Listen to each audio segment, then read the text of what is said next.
अब भारतीय शासन अधिनियम 1935 के प्रोविजन देखते हैं, 1 देखते हैं। इसमें अखिल भारतीय संघ की स्थापना की बात कही गई। इसमें शक्तियों का बंटवारा किया गया 3 सूची में। कौन कौन? तो संघ सूची में 59 विषय और राज्य सूची पे प्रांत बनाएंगे या फिर इसे प्रांत सूची भी बोला गया। समवर्ती सूची में 36 विषय थे। अवशिष्ट शक्तियाँ जो वायसराय को दी गई। अखिल भारतीय संघ की स्थापना में अब देखते हैं क्या क्या कहा गया। तो 11 ब्रिटिश प्रांत जो थे और 6 कमिश्नरी जो थी, इन्हें तो हर हाल में ऑल इंडिया फेडरेशन यानी अखिल भारतीय संघ में शामिल होना ही है, लेकिन देशी रियासतों को उनकी इच्छा पर छोड़ा गया, जो कि उन्होंने सोचा कि इसमें शामिल होने का नहीं सोचा, जिसके कारण अखिल भारतीय संघ की स्थापना पूर्ण नहीं हो सकी। केंद्र में द्वैध शासन की स्थापना एवं प्रांतों में समाप्ति। तो प्रांतों में द्वैध शासन 1919 के अधिनियम से लाया गया था, जिसे समाप्त करके अब केंद्र में द्वैध शासन लाया गया और प्रांतों में द्वैध शासन समाप्त करके वहाँ पूर्ण उत्तरदायी सरकार बनाई गई। तो देखते हैं अब केंद्र में द्वैध शासन स्थापित करने का मतलब ये था कि संघीय विषय को अब 2 कैटेगरी में बांट दिया गया। आरक्षित विषय मतलब रिजर्व सब्जेक्ट और हस्तांतरित सब्जेक्ट यानी ट्रांसफर सब्जेक्ट।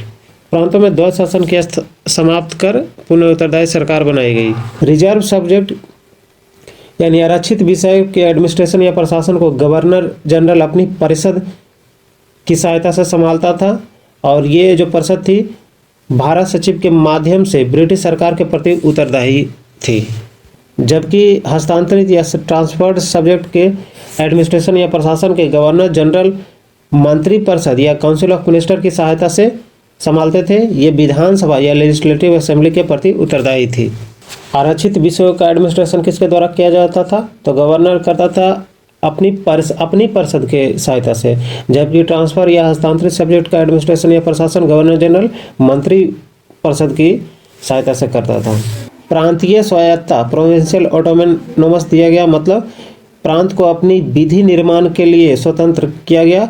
अब प्रोविंस के पास भी लॉ मेकिंग पावर आ गई। संघीय न्यायालय यानी फेडरल कोर्ट की स्थापना दिल्ली में किया गया। इसके एक मुख्य न्यायाधीश और मैक्सिमम 6 जज हो सकते थे और ये मुख्य न्यायाधीश यानी जजों की नियुक्ति कौन करते थे? तो ब्रिटिश सम्राट द्वारा किया जाता था। इसके विरुद्ध अपील जो है केवल प्रिवी काउंसिल लंदन में किया जा सकता था। संघीय न्यायालय जो थी ये कब कार्यवाही शुरू किया? तो 1 अक्टूबर 1937 को 1 अक्टूबर 1937 को। संघीय न्यायालय के क्षेत्राधिकार अब देखते थे प्रारंभिक, अपीलीय और परामर्शदात्री, 3 तरह के क्षेत्राधिकार थे। इस संघीय न्यायालय के प्रथम चीफ जस्टिस जो मुख्य न्यायाधीश थे मॉरिस गुएर थे और 2 जजेस थे MR जैकब और MS सुल्तान। मताधिकार का विस्तार किया गया। लगभग अब 10% जनसंख्या को मताधिकार दिया गया। UPSC प्रोविंशियल PSC के साथ साथ 2 या 2 से अधिक राज्यों के लिए संयुक्त सेवा आयोग की स्थापना की गई। तो क्वेश्चन पूछेगा UPSC या प्रोविंशियल या प्रांत का जो PSC थी उसके साथ 2 या 2 से अधिक राज्यों के लिए संयुक्त सेवा आयोग की स्थापना कब की गई? तो ये इसका प्रावधान कहाँ किया गया? तो ये किया गया भारत शासन अधिनियम 1935 में।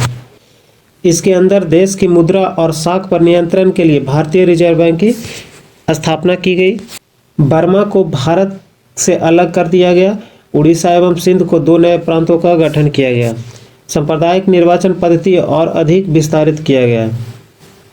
तो सांप्रदायिक निर्वाचन पद्धति जो क्या समाप्त कर दिया गया था 1935 के शासन अधिनियम में? नहीं, ये और विस्तारित किया गया।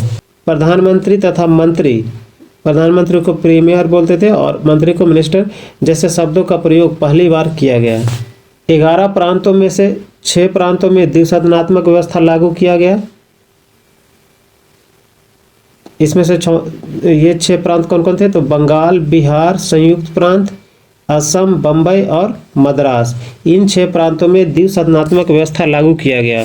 द्विसदनात्मक व्यवस्था का मतलब क्या था कि एक विधानसभा जो निम्न सदन था और विधान परिषद जो उच्च सदन था। अब भारत परिषद इंडियन काउंसिल को समाप्त कर दिया गया। तो